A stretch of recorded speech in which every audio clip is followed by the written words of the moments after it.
በብልጽግና ፓርቲ ምክትል ፕሬዝዳንት በአቶ አደም ፋራህ የተመራ ልዑክ የአምበሪቾ ዳግም 777 የኢኮቱሪዝም መስህብ ስፍራን ተመልክቷል። የብልጽግና ፓርቲ ምክትል ፕሬዝዳንትና የዋናው ጽሕፈት ቤት ኃላፊው አቶ አደም ፋራህ በጉብኝቱ ወቅት እንደገለጹት እዚህ ታሪካዊ ቦታ መገኘት በመቻሌ እጅግ ደስተኛ ነኝ ብለዋል።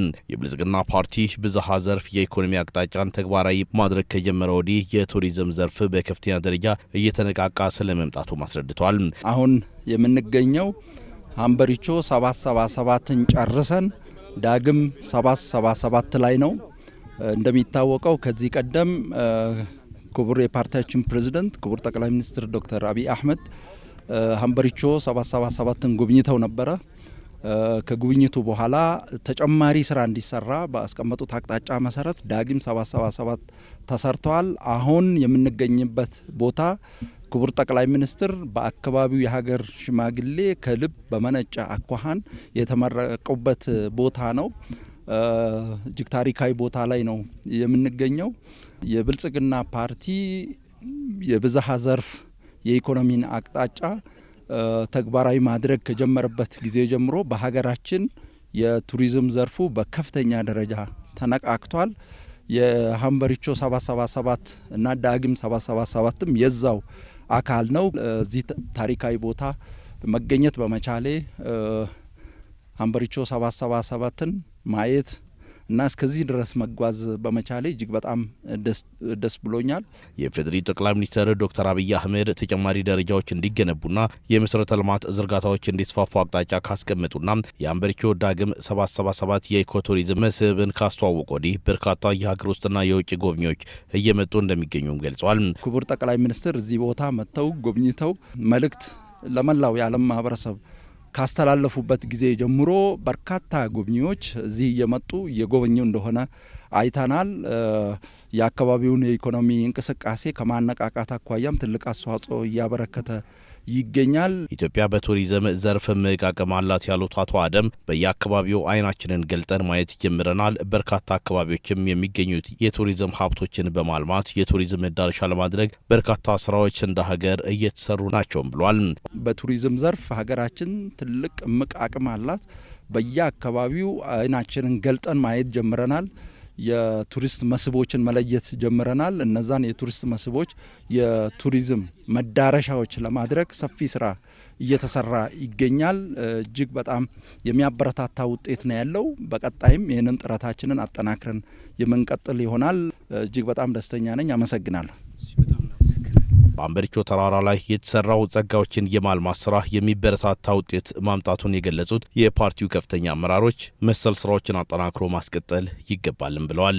ስፍራው ለበርካታ ወጣቶችም የስራ ዕድል ስለመፍጠሩም ነው አመራሮቹ የገለጹት። የምንገኝበት አምበሪቾ ተራራ የመጀመሪያውን 777 ሁለተኛውን 777 ጨርሰን ክቡር ጠቅላይ ሚኒስትራችን መሰረት ድንጋይ ያስቀመጡበትን ቦታ ረግጠን ነው የተመለስ ነው። ይህን ተራራ በዚህ መንገድ መውጣት እጅግ በጣም ያስደስታል። ወደ ላይ በወጣን ቁጥር ኢነርጂ እያገኘን የመጣ ነው። በጣም ደስ የሚል ነው። ይሄ ለቱሪዝም ሀብታችን አንድ ትልቅ መሰረት የተጣለበት ነው። ከታች ያለውን መንገድ ደረጃውን ስናሻሽል ይሄ አካባቢ የቱሪዝም ዴስቲኔሽን ሆኖ ያገለግላል። ለማዕከላዊ ኢትዮጵያ ደግሞ አንድ ፖቴንሻል ሆኖ ቱሪዝምን የሚስብና ምርጥ አካባቢ አየሩ የሚመች ዘግዝቀን በምናይበት ጊዜ ለኢኮ ቱሪዝም የተመቸ ምርጥ አካባቢ ነው። እጅግ በጣም እኔ እዚህ ተራራ ላይ በመውጣቴ የመጨረሻውን ጫፍ ረግጠን በመመለሳችን ደስ ብሎናል። ጓደኛዬ እኔና ሞገስ ጫፉን ረግጠን የመጀመሪያው ሻምፒዮን ሆነን የጨረስ ነው። እጅግ ውብ የሆነ ጤንነትንም በዛው መንገድ ቼክ የሚያደርግ ጥንካሬንም የሚሰጥ የአካባቢውንም አግሮኢኮሎጂ ተፈጥሮን እንድናይ የሚያደርግ ከመሆኑ አንጻር እጅግ ተወዳጅ ነው። ስለዚህ እንደዚህ አይነት ቦታዎች እየሰፉ በሄዱ ቁጥር የቱሪስቶችን ይስባል፣ የሀገራችንን ገጽታ ከፍ ያደርጋል፣ የተፈጥሮ ሀብታችንንም እንድንጠቀም ያደርጋል ማለት ነው። ስለዚህ ትልቁ ነገር ምንድነው? ያሉ ጸጋዎቻችንን አውጥተን መጠቀም መቻል ያሳየ ጉዳይ ነው ማለት ነው። ለዚህ ደግሞ አርአያ የሆኑ ያሉት በተለይ ክቡር ጠቅላይ ሚኒስትራችን እንደዚህ አይነት ቦታዎችን በመድረስ ለህዝቡ ይፋ በማድረግ ሰው ወደዚህ እንዲመጣ ያደረጉት ማበረታታ ለሌሎቻችንም መነሳሳትን የፈጠረበት ሁኔታ ነው ያለውና ስለዚህ በማዕከላዊ ኢትዮጵያ ክልል በከምባታ ዞን ውስጥ በአንበሪቾ ተራራ ላይ ወጥተን ያየነው ነገር እጅግ ድንቅ ነው። እያደገ ይሰፋል ሊሄድ የሚችል ነው ምን ነገር ነው ያለ። የምንገኘው አንበሪቾ 777 ተራራ ላይ ያለነው እንደምናየው አገራችን ኢትዮጵያ በብዛ ኢኮኖሚ ከጀመሩት በብዛ ኢኮኖሚና በብዛ ዘርፎች አማካኝነት ቱሪዝም እንደ አንደኛው ዋና መሳሪያ አድርጎ እየሰራበት ይገኛል።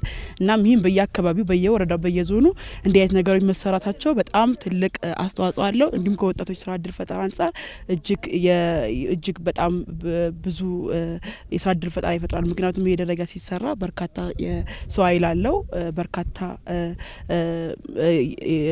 ሰዎች ተሳትፈውበታል። እነዛ የሚሆኑት ወጣቶች ናቸውና እጅግ በጣም የሚበረታታ ስራ ነው። አንበሪቾ ተራራ ላይ 777 ሶስት ሰባቶችንና ድጋሚ 3 ሰባቶችን ለማየት ነው የቻልነው።